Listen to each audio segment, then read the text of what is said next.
ആക്കര് ഇന്നലെ എങ്ങാണ്ട് നല്ലൊരു പണി ഇട്ടിട്ട് വന്നിട്ടുണ്ട്. ഇന്നലെ വൈകിട്ട് ആശാൻ വന്ന് കയറി കഴിയുമ്പോഴത്തേനും ഇപ്പം ഈ കൈ ഒടിഞ്ഞ്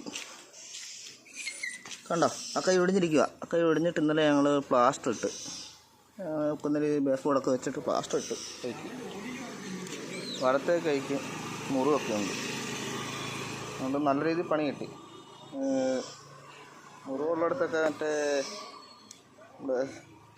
മുറിവിനടിക്കാൻ സ്പ്രേ അടിച്ചിട്ട് വെച്ചേക്കുക. എന്ത് പറയാനാ, മനുഷ്യനാണ് ചെയ്തതെങ്കിൽ ഒരിക്കലും ഇമാതിരി ചെയ്തൊന്നും ചെയ്തിടരുത്. മിണ്ടാപ്രാണിയല്ല എന്തായാലും. പിന്നെ ഇവിടെ തെരുവുനാട് ശല്യം നല്ലപോലെ ഉണ്ട്. അതുകൊണ്ട് പിന്നെ ഇനി പട്ടിയാണോ വേറെ ഏതെങ്കിലും പട്ടികളാണോ കടിച്ചതാണോ എന്തോന്നറിയാൻ വയ്യ. ഏതായാലും ഒടിഞ്ഞ് ഉറക്കമില്ലിപ്പം. അവൻ കരച്ചിലാണ് എപ്പോഴും. രാത്രി മുഴുവൻ കരച്ചിലായിരുന്നു.